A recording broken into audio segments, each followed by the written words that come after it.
about a message he will share with us today. Please welcome Mr. Steve Uzzell. Thank you. Thank you very much.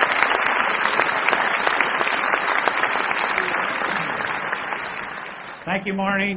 Thank you, ladies and gentlemen.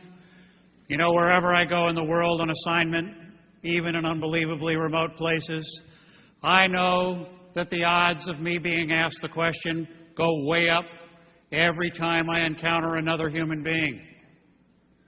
I'll have my tripod set up. I'll be completely surrounded by photographic equipment, and a total stranger will walk right up to me and ask, "What are you doing?" Human curiosity and our basic need to connect are much more powerful impulses than recognition of the obvious. It's true, isn't it? Well, you know, after being asked that question hundreds and hundreds of times, my own curiosity began to get the better of me, and I began to wonder what the reaction would be if I told people what I was really doing. So one day, about 15 years ago, in the beautiful city of Savannah, Georgia, in one of Savannah's beautiful squares, I had the opportunity to find out.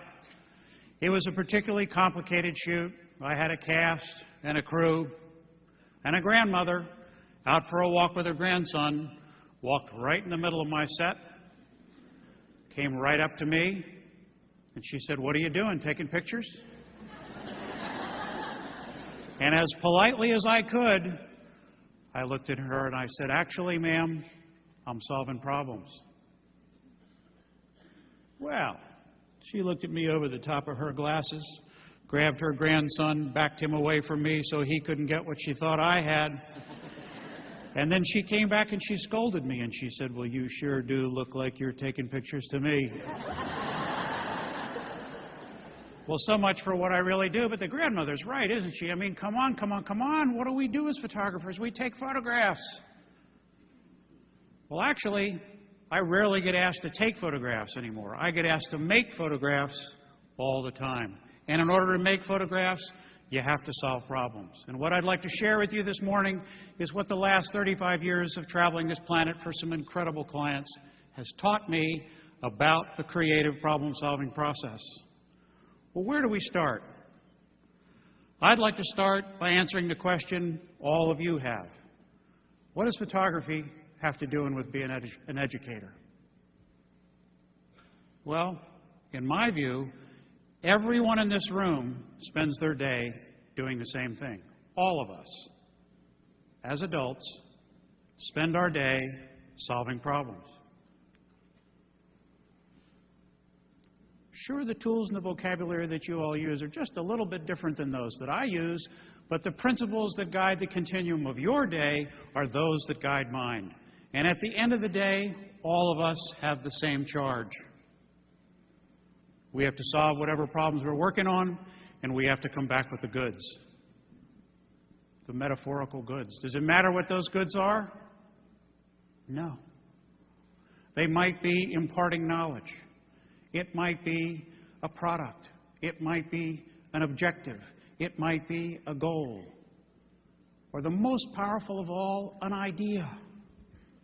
Well, how do we ensure that we always come back with the goods? To explore that question, I'd like to take you all on a road trip. Christina, may I have the lights, please?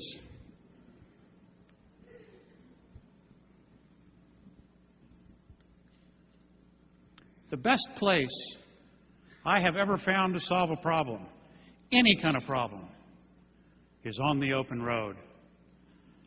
Now, any of you who've had the opportunity to spend a little bit of time on a road that looks like this, well, you've experienced this amazing mind-opening phenomenon, and you probably wonder right along with me, why does an open road always open your mind?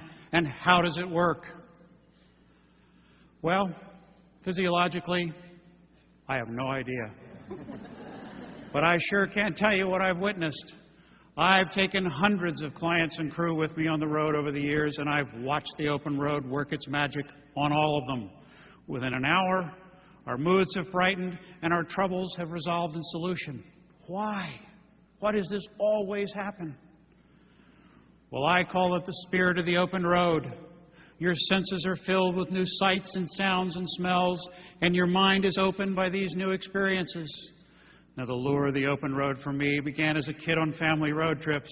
I was the one who could sit with my nose just plastered up against the window for hours on end, watching the scenery go by and dreaming.